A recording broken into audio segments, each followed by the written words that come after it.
నమస్కారం ETV news కి స్వాగతం ముందుగా ముఖ్యాంశాలు నేడు ప్రధాని మోదీతో చంద్రబాబు సమావేశం ఆ తర్వాత పలువురు కేంద్ర మంత్రులతో భేటీ ఏపీకి తగిన సాయం చేయాలని కోరే అవకాశం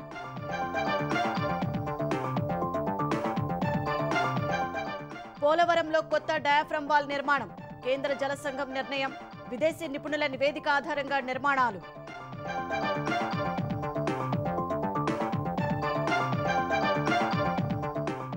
ఫోన్ ట్యాపింగ్ కుట్రలో ఎమ్మెల్సీ నవీన్ రావు సీఎం రేవంత్ సంభాషణలను దొంగచాటుగా విన్న ప్రణీత్ రావు బృందం కౌంటర్ అఫిడవిట్లో పోలీసుల వెల్లడి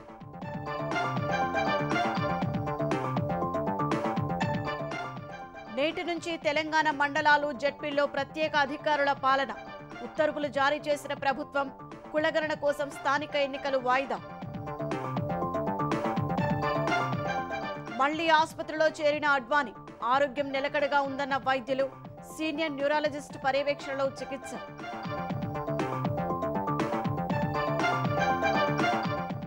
తొలి డిబేట్లో వైఫల్యాన్ని అంగీకరించిన బైడెన్ చర్చా వేదికపైనే నిద్రపోయినట్లు వెల్లడి విదేశీ పర్యటనలతో అలసిపోయానన్న అమెరికా అధ్యక్షుడు టీ20 విజేత రోహిత్ సేనకు ఢిల్లీలో ఘన స్వాగతం ఉదయం 11 గంటలకు ప్రధాని మోదీతో భేటీ ఛాంపియన్లను సన్మానించనున్న బీసీసీఐ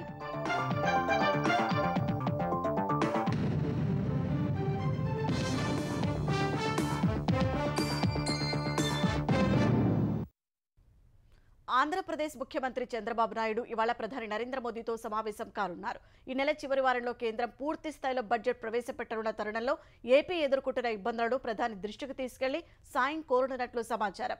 ఆ తర్వాత కేంద్ర మంత్రులు అమిత్, నితిన్ గడ్కరీ, నిర్మలా సీతారామన్, జేపీ నడ్డా తదితరులను కలవనున్నారు. సీఎంగా బాధ్యతలు చేపట్టిన తర్వాత చంద్రబాబు తొలిసారి హస్తిన వెళ్లారు.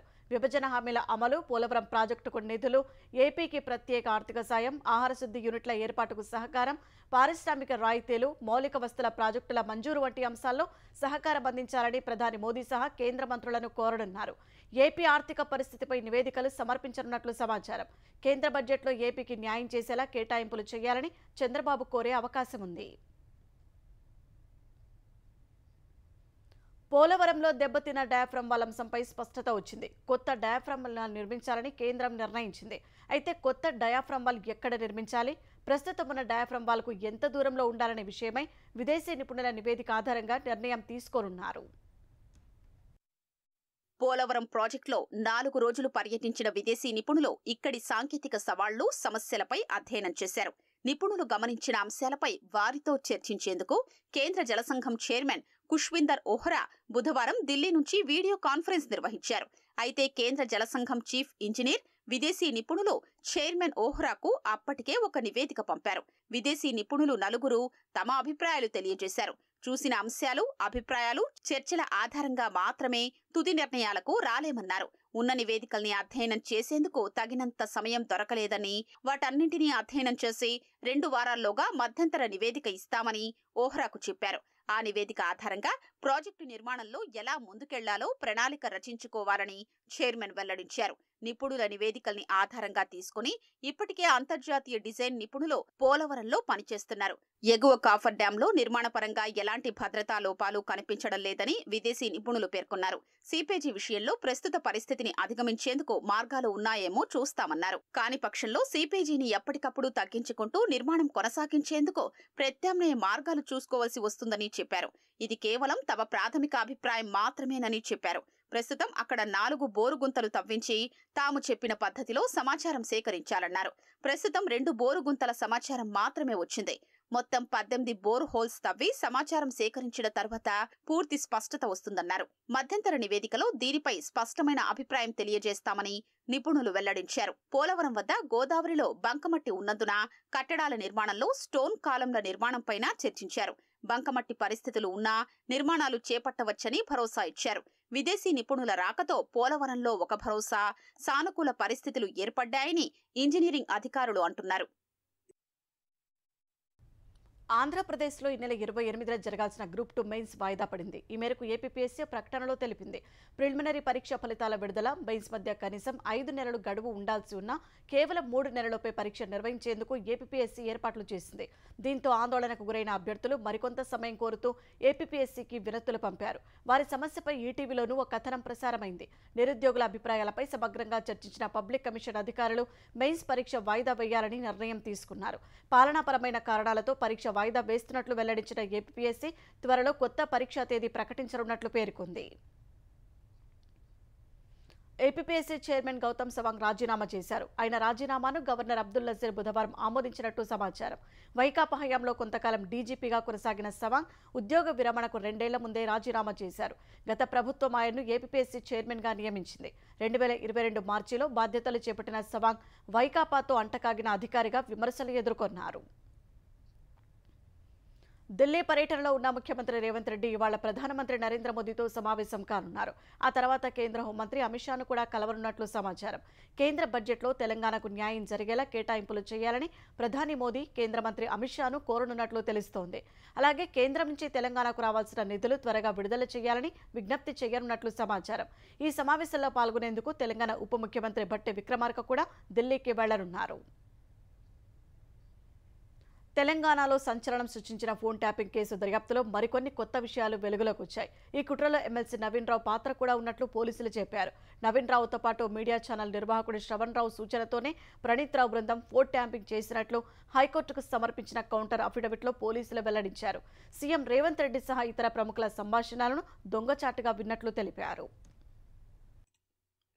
హైకోర్టు సుమోటోగా విచారణకు స్వీకరించిన ఫోన్ ట్యాపింగ్ వ్యవహారంలో కౌంటర్ అఫిడవిట్ దాఖలు చేసిన పోలీసులు కీలక విషయాలు వెల్లడించారు. ఈ కేసులో ఎస్ఐబీ మాజీ చీఫ్ ప్రభాకర్ రావు కీలకమని పేర్కొన్నారు. రాజకీయ నేతలు, ఐఏఎస్లు, ఐపీఎస్లు, న్యాయమూర్తులు, పాత్రికేయులు ఒక్కరిని వదలకుండా ఫోన్ ట్యాపింగ్ చేసినట్లు వివరించారు. ఈ కేసులో విదేశాలకు పరారైన ప్రభాకర్ రావు, శ్రవణ్ రావును విచారించడం కీలకమని పోలీసులు హైకోర్టుకు వివరించారు. ఇంటర్పోల్, బ్లూ నోటీస్ ద్వారా వారిని స్వదేశానికి తీసుకొచ్చేందుకు ప్రయత్నాలు జరుగుతున్నట్లు చెప్పారు. ప్రభాకర్ రావు, శ్రవణ్ రావుల పాస్పోర్ట్లను జప్తు చేయాలని రీజనల్ పాస్పోర్టు అథారిటీకి ప్రతిపాదించినట్లు వెల్లడించారు. అక్రమ ఫోన్ ట్యాపింగ్ డేటాతో పాటు ఎస్ఐబీకి సంబంధించిన 62 హార్డ్ డిస్క్లను నిందితులు ధ్వంసం చేశారని కోర్టులో అఫిడవిట్ దాఖలు చేసినట్లు పోలీసులు పేర్కొన్నారు. ఎస్ఐబీలోని క్యాట్, యూఎఫ్ టీంల సమాచారం తొలగించారని నివేదించారు. మావోయిస్టు సంబంధ సమాచారాన్ని ధ్వంసం చేయడం ద్వారా దేశ అంతర్గత భద్రతకు నష్టం చేకూర్చారని పోలీసులు తెలిపారు. కేటీఆర్, ఎమ్మెల్సీ నవీన్ రావు సహా భారాస అగ్రనేతల ఆదేశాల మేరకు సైబరాబాద్ పోలీసులపై ఒత్తిడి తెచ్చిన ప్రభాకర్ రావు, శ్రీధర్ రావుపై క్రిమినల్ కేసులు పెట్టించినట్లు అధికారులు తెలిపారు. ప్రస్తుత సీఎం రేవంత్ రెడ్డితో పాటు ఆయన కుటుంబ సభ్యులు, సన్నిహితుల సంభాషణల్ని ప్రణీత్ బృందం దొంగచాటుగా వినింది. ఇంకా గాలి అనిల్ కుమార్, రామసహాయం సురేందర్ రెడ్డి, కుందూరు రఘువీరెడ్డి, ఈటెల రాజేందర్, కాసాని జ్ఞానేశ్వర్, ఏనుగు రవీందర్ రెడ్డి, గుజ్జుల ప్రేమేందర్ రెడ్డి తదితరుల ఫోన్ సంభాషణల్ని విన్నట్లు పోలీసులు తెలిపారు. 2022 అక్టోబర్లో వెలుగులోకొచ్చిన భారాస ఎమ్మెల్యేల కొనుగోలు వ్యవహారం ఫోన్ ట్యాపింగ్ ద్వారానే బహిర్గతమైనట్లు చెప్పారు. ప్రభాకర్ రావు ఆదేశాల మేరకు ఇంటెలిజెన్స్ విభాగం ఉద్యోగి ఒకరు అట్లాస్ టూల్ నుంచి సోషల్ మీడియా ప్రొఫైల్స్ ను తీసి ప్రణీత్ రావుకు పంపించినట్లు వెల్లడైంది. ఎస్ఐబీ చీఫ్ గా పనిచేసిన ప్రభాకర్ రావు 2020 జూన్ 30న పదవీ విరమణ పొందినట్లు పోలీసులు తెలిపారు. జూలై 1 నుంచి 3 ఏళ్ల కాలానికి చీఫ్ ఆఫ్ ఆపరేషన్ గా పునర్నియమిస్తూ 2020 జూలై 10న హోంశాఖ ముఖ్య కార్యదర్శి జీవో నంబర్ 18 జారీ చేశారు. అధికారికంగా ఫోన్ ట్యాపింగ్ చేసేందుకు ఉద్దేశించిన జీవోల్లో మార్పులు చేస్తూ ప్రభాకర్ రావుకు బాధ్యతల్ని కట్టబెడుతూ ఉత్తర్వులు ఇచ్చారు. టెలిఫోన్లు, ఇంటర్నెట్ సర్వీసెస్ ను ఇంటర్స్టెప్ చేసేందుకు అధికృత సంతకందారుడిగా ప్రభాకర్ రావును నియమించారు. ఇండియన్ టెలిగ్రాఫ్ రూల్స్ 419 కింద ప్రభాకర్ రావును అధికృత సంతకందారుగా నియమించినట్లు లేఖల్లో పేర్కొన్నారు. ప్రభాకర్ రావు బృందం ఇంటర్స్టెప్ చేసిన ప్రముఖుల్లో గాలి అనిల్ కుమార్, రామసహాయం సురేందర్ రెడ్డి, కుందూరు రఘువీరెడ్డి, ఈటెల రాజేందర్, కాసాని జ్ఞానేశ్వర్, ఏనుగు రవీందర్ రెడ్డి, గుజ్జుల ప్రేమేందర్ రెడ్డి తదితరులు ఉన్నట్లు పేర్కొన్నారు. తెలంగాణ కాంగ్రెస్ కొత్త రథసారథి ఎంపికతో పాటు మంత్రివర్గ విస్తరణ తాత్కాలికంగా వాయిదా పడింది. పీసీసీ అధ్యక్షుడి నియామకంపై రాష్ట్ర నేతలతో సంప్రదింపులతో పాటు అభిప్రాయ సేకరణ చేపట్టాలని అధిష్టానం యోచిస్తోంది. మంత్రివర్గ విస్తరణ విషయంలో ఏకాభిప్రాయం కుదరకపోవడం, సామాజిక సమీకరణాల లెక్క తేలకపోవడంతో ఏఐసీసీ ఆ ప్రక్రియను నిలిపివేసింది. తెలంగాణలో ఇవాళో రేపో మంత్రివర్గ విస్తరణ ఉంటుందనుకున్న ఆశావహుల ఆశలపై ఏఐసీసీ నీళ్లు చల్లింది. పీసీసీ అధ్యక్ష పదవి, మంత్రివర్గ విస్తరణపై అధిష్టానం, రాష్ట్ర నాయకత్వంతో విస్తృతంగా చర్చలు జరిపినా తుది నిర్ణయానికి రాలేకపోయినట్లు తెలుస్తోంది. అధికారంలో ఉన్నందున కొత్త వారికి పార్టీ పగ్గాలు అప్పగించే విషయమై ఆచితూచి వ్యవహరిస్తున్నట్లు సమాచారం. సర్కారుతో సమన్వయం, విపక్షాల విమర్శలకు ధీటుగా బదిలిచ్చే విధంగా పీసీసీ కార్యవర్గం ఉండాలని అధిష్టానం భావిస్తోంది. మంత్రివర్గ విస్తరణ కూడా వాయిదా పడింది. ప్రస్తుతం ముఖ్యమంత్రి రేవంత్ రెడ్డి కాకుండా మరో 11 మంది మంత్రులు ఉన్నారు. ఇంకా 6గురికి అవకాశముంది. సామాజిక సమీకరణాల విషయంలో ఏకాభిప్రాయం కుదరనందున కేబినెట్ విస్తరణ వాయిదా పడినట్లు తెలుస్తోంది. మంత్రివర్గంలో ప్రాతినిధ్యం లేని హైదరాబాద్, రంగారెడ్డి, నిజామాబాద్, ఆదిలాబాద్ ఉమ్మడి జిల్లాలకు అవకాశం ఇవ్వాలని ఏఐసీసీ, పీసీసీ ఆలోచన. 6 2 మాత్రమే రెడ్డి సామాజిక వర్గానికి ఇచ్చి 4 1 మైనారిటీకి, 2 బీసీలు, ఇంకొకటి ఎస్టీకి ఇవ్వాలని రాష్ట్ర నాయకత్వం భావిస్తోంది. మునుగోడు ఎమ్మెల్యే రాజగోపాల్ రెడ్డికి మంత్రి పదవి ఇచ్చే విషయాన్ని ఏఐసీసీ తేల్చలేదని సమాచారం. నిజామాబాద్ జిల్లా బోధన్ ఎమ్మెల్యే సుదర్శన్ రెడ్డి, రంగారెడ్డి జిల్లా ఇబ్రహీంపట్నం ఎమ్మెల్యే మల్రెడ్డి రంగారెడ్డి గట్టిగానే ప్రయత్నిస్తున్నారు. 3 మంత్రి పదవులు రెడ్డి సామాజిక వర్గానికి ఇస్తే ప్రజల నుంచి విమర్శలు ఎదుర్కోవటమే కాకుండా ప్రతిపక్షాలకు అస్త్రంగా మారే ప్రమాదముందని పార్టీ పెద్దలు అభిప్రాయపడినట్లు తెలుస్తోంది. ఆదిలాబాద్ నుంచి ప్రేమ్ సాగర్ రావుకు అవకాశం ఇవ్వాలని ఉన్నా కేబినెట్లో ఓసీలు ఎక్కువ అవుతారనే అభిప్రాయానికి వచ్చినట్లు సమాచారం. వైద్య విద్యా కోర్సుల్లో ప్రవేశాలకు ఉద్దేశించిన నీట్ ప్రశ్నాపత్రం లీకేజీ కేసుకు సంబంధించి సహకుట్రదారుగా ఆరోపణలు ఎదుర్కొంటున్న మరో వ్యక్తిని సీబీఐ అరెస్టు చేసింది. జార్ఖండ్లోని ధన్బాద్కు చెందిన అమన్ సింగ్ను అరెస్టు చేసినట్లు అధికారులు తెలిపారు. నీట్ ప్రశ్నాపత్రం లీకేజీ కేసులో జార్ఖండ్కు చెందిన ముఠాకు ప్రమేయం ఉందన్న సమాచారం మేరకు అమన్ సింగ్ను అరెస్టు చేశారు. ఇదివరకు బీహార్ హజారీబాగ్కు చెందిన పాఠశాల ప్రిన్సిపల్, వైస్ ప్రిన్సిపల్ను సీబీఐ అరెస్టు చేసింది. నీట్ అభ్యర్థులు సురక్షితంగా పరీక్ష రాసేందుకు వారు సహకరించినట్లు ఆరోపణలు ఉన్నాయి. అక్కడి నుంచే కాల్చివేసిన నీట్ ప్రశ్నపత్రాలను బీహార్ పోలీసులు స్వాధీనం చేసుకున్నారు. ఈ కేసులో ఇప్పటి వరకు 6గురిని అరెస్టు చేయడంతో పాటు 6 ఎఫ్ఐఆర్లు నమోదు చేశారు. బీహార్లో నీట్ ప్రశ్నాపత్రం లీకేజీకి సంబంధించి మిగతావి గుజరాత్, రాజస్థాన్లో విద్యార్థులను మోసం చేయడంపై ఎఫ్ఐఆర్లు నమోదు చేశారు. హత్రాస్ తొక్కిసలాట ఘటనపై ఉత్తరప్రదేశ్ ప్రభుత్వం జ్యుడిషియల్ కమిషన్ను ఏర్పాటు చేసింది. అలహాబాద్ హైకోర్టు విశ్రాంత న్యాయమూర్తి జస్టిస్ బ్రిజేష్ కుమార్ శ్రీవాస్తవ ఈ కమిషన్కు సారథ్యం వహించనుండగా విశ్రాంత ఐఏఎస్ అధికారి హేమంత్ రావు, విశ్రాంత ఐపీఎస్ అధికారి భవేష్ కుమార్ సభ్యులుగా ఉన్నారు. హత్రాస్లో మంగళవారం జరిగిన బోలేబాబా సత్సంగ్లో తొక్కిసలాట జరిగి 121 మంది చనిపోవడంతో పాటు పదుల సంఖ్యలో గాయపడ్డారు. గవర్నర్ ఆదేశాల మేరకు దుర్ఘటన జరిగిన తర్వాత రోజు ఏర్పాటైన న్యాయ కమిషన్ తొక్కిసలాట ఘటన ప్రమాదమా లేక కుట్ర, రద్దీ నియంత్రణకు జిల్లా యంత్రాంగం, పోలీసులు చేసిన ఏర్పాట్లతో సహా వివిధ కోణాల్లో దర్యాప్తు చేయనుంది. అంతేకాకుండా ఇలాంటి దుర్ఘటనలు పునరావృతం కాకుండా తీసుకోవాల్సిన చర్యలను సిఫారసు చేయనుంది. 2 నెలల్లో దర్యాప్తు పూర్తి చేసి నివేదిక సమర్పించాలని యోగి సర్కార్ ఆదేశించింది. తెలంగాణలోని మండల ప్రజా పరిషత్లకు ప్రభుత్వం ప్రత్యేక అధికారులను నియమించింది. ఈ మేరకు ఎంపీడీఓ, ఆర్డీఓ, డిప్యూటీ కలెక్టర్లు, జిల్లా స్థాయి అధికారులను ప్రత్యేక అధికారులుగా నియమించే అధికారం కలెక్టర్లకు అప్పగిస్తూ పంచాయతీరాజ్ ముఖ్య కార్యదర్శి సందీప్ కుమార్ సుల్తానియా ఉత్తర్వులు జారీ చేశారు. జెడ్పీ ప్రత్యేక అధికారులుగా జిల్లా కలెక్టర్లు కొనసాగుతారని పేర్కొన్నారు. ఎన్నికలయ్యే వరకు ప్రత్యేక అధికారులు కొనసాగుతారని సుల్తానియా తెలిపారు. ఎంపీటీసీ, ఎంపీపీ, జెడ్పీటీసీ, జెడ్పీ చైర్పర్సన్ల పదవీకాలం బుధవారంతో ముగిసింది. ఇప్పట్లో స్థానిక సంస్థల ఎన్నికలు జరిగే అవకాశం లేనందున ప్రత్యేక అధికారులను నియమిస్తూ ప్రభుత్వం ఆదేశాలు జారీ చేసింది. బీసీ రిజర్వేషన్లపై స్పష్టత లేకపోవడంతో పాటు కులగణన చేసిన తర్వాత రిజర్వేషన్లు ప్రకటించి ఎన్నికలు జరపాలని ప్రభుత్వం భావిస్తోంది. రైతులు, చేనేత కార్మికులు ఏదో కారణంతో మరణిస్తే కొన్ని రాజకీయ పార్టీలు వాటిని ఆత్మహత్యలుగా చిత్రీకరిస్తున్నాయని తెలంగాణ వ్యవసాయ శాఖ మంత్రి తుమ్మల నాగేశ్వరరావు చెప్పారు. అలాంటి మరణాలకు గత ప్రభుత్వ విధానాలే కారణం తప్ప కాంగ్రెస్ సర్కారు కాదన్నారు. సచివాలయంలో పద్మశాలి సంఘం, చేనేత సహకార సంఘాల నేతలతో సమావేశమైన మంత్రి తుమ్మల ఈ సందర్భంగా వారి సమస్యలపై చర్చించారు. బకాయిలు త్వరగా చెల్లించాలని చేనేత సంఘాల నేతలు కోరారు. నేతన్న బీమా, పావల వడ్డీ రుణాలు, చేయుత పథకాలను కొనసాగించాలని మంత్రికి విజ్ఞప్తి చేశారు. చేనేత సంఘాలకు తమ ప్రభుత్వం అండగా ఉంటుందని హామీ ఇచ్చిన మంత్రి తుమ్మల డిమాండ్కు అనుగుణంగా బహిరంగ మార్కెట్లో పోటీని తట్టుకునే విధంగా నాణ్యమైన వస్త్రాలు ఉత్పత్తి చేయాలని సూచించారు. కాంగ్రెస్ సర్కారు పాలన వైఫల్యం వల్లే సిరిసిల్లలో మరో చేనేత కార్మికుడు బలయ్యాడని భారత కార్యనిర్వాహక అధ్యక్షుడు కేటీఆర్ ఆరోపించారు. పల్లె యాదగిరి అనే చేనేత కార్మికుడు ఆత్మహత్య చేసుకోవడంపై దిగ్భ్రాంతి వ్యక్తం చేసిన ఆయన ఇది ఆత్మహత్య కాదని ప్రభుత్వం చేసిన హత్యగా అభివర్ణించారు. సీఎం రేవంత్ రెడ్డి పాలనలో చేనేత రంగం సంక్షోభంలో కూరుకుపోయిందని కేటీఆర్ విమర్శించారు. భారత సహాయంలో చేనేతకు అందించిన చేయూతను అర్ధాంతరంగా నిలిపివేయడంతో మరణ మృదంగం మోగుతోందన్నారు. మృతుడి కుటుంబానికి 25 లక్షల పరిహారం ఇవ్వాలని కేటీఆర్ డిమాండ్ చేశారు. భారస విజయ ప్రస్థానంలో అసెంబ్లీ ఎన్నికల ఓటమితో దిష్టి తీసినట్లయిందని మాజీ సీఎం కేసీఆర్ అన్నారు. కాంగ్రెస్ ప్రభుత్వం గిమ్మిక్కులతో ప్రజలను పక్కదారి పట్టిస్తూ పబ్బం గడుపుతోందని విమర్శించారు. ఎర్రవల్లిలోని తన వ్యవసాయ క్షేత్రంలో మహబూబాబాద్, మేడ్చల్, నల్గొండ జిల్లా నేతలు, కార్యకర్తలతో సమావేశమైన గులాబీ దళపతి కాంగ్రెస్కు ఓటేసి పొరపాటు చేశామన్న విషయం ప్రజలకు అర్థమైందన్నారు. భారాసను తెలంగాణ సమాజం కోరుకుంటుందన్నారు. కాంగ్రెస్ ప్రభుత్వంపై ప్రజలు తిరగబడే రోజులు దగ్గరలోనే ఉన్నాయన్న కేసీఆర్ సీఎం రేవంత్ రెడ్డి పాలనపై ప్రజల్లో విరక్తి ఏర్పడినట్లు చెప్పారు.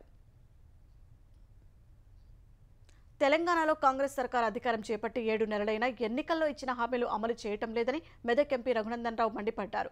కమిషన్ల పేరుతో కాలయాపన చేస్తున్నారని విమర్శించారు.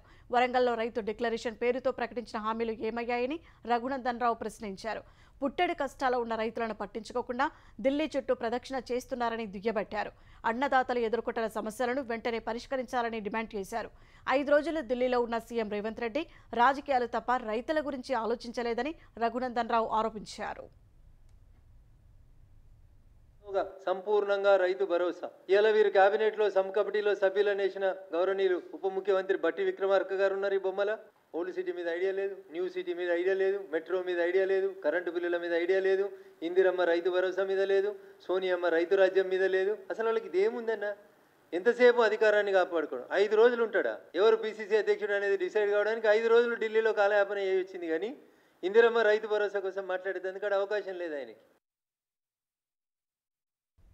తెలంగాణ గ్రూప్ 1 మెయిన్స్ కు 1:50 నిష్పత్తిలోని అభ్యర్థుల ఎంపిక జరగనుంది. సాధారణ పరిపాలన శాఖ జారీ చేసిన జీవో నంబర్ 29/55 నిబంధనల మేరకు అభ్యర్థులను ఎంపిక చేస్తామని టీజీపీఎస్సీ ప్రకటించింది. గ్రూప్ 1 మెయిన్స్ కు 1:100 నిష్పత్తిలో ఎంపిక చేయాలని కొందరు అభ్యర్థులు హైకోర్టును ఆశ్రయించారు. ఈ పిటిషన్పై విచారణ జరిపిన ఉన్నత న్యాయస్థానం వీలైనంత త్వరగా నిర్ణయం తీసుకుని అభ్యర్థులకు సమాచారం ఇవ్వాలని టీజీపీఎస్సీని ఆదేశించింది. హైకోర్టు ఉత్తర్వుల మేరకు అభ్యర్థుల విజ్ఞప్తులను పరిశీలించిన సర్వీస్ కమిషన్ 1:100 నిష్పత్తి సాధ్యం కాదని తేల్చెప్పింది. గ్రూప్ 1 ఉద్యోగ ప్రకటనలో 1:50 నిష్పత్తిలో అభ్యర్థుల ఎంపిక ఉంటుందని పేర్కొన్నట్లు కమిషన్ తెలిపింది. తెలంగాణలోని ఇంజనీరింగ్ కళాశాలలో ప్రవేశాల కోసం నిర్వహించిన కౌన్సిలింగ్ ఇవాటి నుంచి ప్రారంభం కానుంది. మొత్తం 3 విడతల్లో జరగనుంది. ఇంజనీరింగ్తో సహా బైపీసీ నుంచి ఫార్మసీ కోర్సుల ప్రవేశాలు కల్పించనున్నారు. తొలి విడత కౌన్సిలింగ్లో భాగంగా జూలై 6 నుంచి 13 వరకు సర్టిఫికేట్ వెరిఫికేషన్, జూలై 8 నుంచి 15 వరకు వెబ్ ఆప్షన్లకు అవకాశం ఇస్తారు. జూలై 19న తొలి విడత సీట్లు కేటాయిస్తారు. జూలై 26 నుంచి ప్రారంభమయ్యే రెండో విడత కౌన్సిలింగ్లో భాగంగా 27న సర్టిఫికేట్ వెరిఫికేషన్, 27, 28 తేదీల వెబ్ ఆప్షన్లకు అవకాశం ఇస్తారు. జూలై 31న రెండో విడత సీట్ల కేటాయింపు చేస్తారు. ఆగస్టు 8 నుంచి మూడో విడత కౌన్సిలింగ్లో భాగంగా ఆగస్టు 9న సర్టిఫికేట్ వెరిఫికేషన్, అదే రోజు నుంచి ఆగస్టు 10 వరకు వెబ్ ఆప్షన్లకు అవకాశం ఇస్తారు. ఆగస్టు 13న ఆఖరి విడత సీట్లు కేటాయిస్తారు. కన్వీనర్ కోటా ఇంటర్నల్ స్లైడింగ్కు ఆగస్టు 21, 22 తేదీల్లో అవకాశం కల్పించి ఆగస్టు 26న సీట్ల కేటాయింపు పూర్తి చేయనున్నారు. ప్రజాప్రతినిధులపై పలు కోర్టులో ఉన్న కేసుల పురోగతిపై తెలంగాణ హైకోర్టు అసంతృప్తి వ్యక్తం చేసింది. నిందితులు, సాక్షులకు నోటీసులు జారీ చేయడంలో సరిగ్గా వ్యవహరించడం లేదని న్యాయస్థానం పేర్కొంది. నోటీసుల జారీలో ఎక్కడ ఇబ్బందులు తలెత్తకుండా చూసుకుంటామని అదనపు అడ్వకేట్ జనరల్ హైకోర్టు ధర్మాసనానికి తెలిపారు. ప్రజాప్రతినిధులపై ఉన్న కేసులను త్వరగా విచారించాలని సుప్రీంకోర్టు ఇచ్చిన ఆదేశాల మేరకు సుమోటోగా స్వీకరించిన హైకోర్టు మరోసారి విచారణ చేపట్టింది. ప్రజాప్రతినిధులపై రాష్ట్ర వ్యాప్తంగా 259 కేసులు ఉన్నట్లు రిజిస్ట్రీ వెల్లడించింది. కేసుల విచారణ వేగవంతం చేయాలని ఆయా కోర్టులను ఆదేశించిన హైకోర్టు తదుపరి విచారణను ఈ నెల 23కు వాయిదా వేసింది. మాజీ అధ్యక్షుడు డొనాల్డ్ ట్రంప్తో గత వారం ముఖాముఖిలో తన ప్రదర్శన సరిగా లేదని అమెరికా అధ్యక్షుడు జో బైడెన్ అంగీకరించారు. సిబ్బంది వద్దని చెప్పిన చర్చకు ముందు తాను విదేశీ పర్యటనలు చేసినట్లు తెలిపారు. ఆ ప్రభావంతో చర్చ సమయంలో వేదికపైనే దాదాపు నిద్రపోయినట్లు బైడెన్ వెల్లడించారు. తన ప్రదర్శనపై నేపాల్ వెతకాలనుకోవడం లేదన్న ఆయన సంజాయిషి మాత్రమే ఇస్తున్నట్లు స్పష్టం చేశారు. నవంబర్లో జరిగే అధ్యక్ష ఎన్నికల్లో రిపబ్లికన్ పార్టీ అభ్యర్థి ట్రంప్తో తలపడనున్న బైడెన్ గత వారం అట్లాంటాలో జరిగిన తొలి ముఖాముఖి చర్చలో తడబడ్డారు. దీంతో ఆయన అధ్యక్ష అభ్యర్థిత్వంపై డెమోక్రాట్లలో అంతర్మథనం మొదలైంది. బైడెన్ను మారుస్తారన్న కథనాలు వినిపిస్తున్నాయి. భారతీయ జనతా పార్టీ కురువృద్ధుడు మాజీ ఉప ప్రధాని లాల్ కృష్ణ అడ్వాణీ మళ్లీ ఆసుపత్రిలో చేరారు. బుధవారం రాత్రి 9 గంటల ప్రాంతంలో ఢిల్లీ అపోలో ఆసుపత్రిలో చేరినట్లు సంబంధిత వర్గాలు తెలిపాయి. ఆయన వయస్సు 96 సంవత్సరాలు. ఇటీవల ఢిల్లీ ఎయిమ్స్ లో చేరిన అడ్వాణీ ఒక రాత్రి మొత్తం ఆసుపత్రిలో ఉన్న తర్వాత డిశ్చార్జ్ అయ్యారు. ప్రస్తుతం భాజపా కురువృద్ధుడి ఆరోగ్యం నిలకడగా ఉందని, ఆయన నిపుణుల బృందం పర్యవేక్షణలో ఉన్నట్లు ఆసుపత్రి వర్గాలు తెలిపాయి. Senior neurology consultant doctor Vineet Suri సమక్షంలో ఆసుపత్రిలో చేరిన అడ్వాణీ ఆయనకున్న అనారోగ్య సమస్య ఏమిటన్నది అపోలో ఆసుపత్రి వర్గాలు వెల్లడించలేదు. నిఘా వర్గాల సమాచారం మేరకు కాంగ్రెస్ అగ్రనేత రాహుల్ గాంధీ నివాసం వద్ద ఢిల్లీ పోలీసులు భద్రతను పెంచారు. స్థానిక పోలీసులతో పాటు ఒక ప్లాటూన్ పారామిలిటరీ బలగాలను ఆయన నివాసం చుట్టూ మోహరించారు.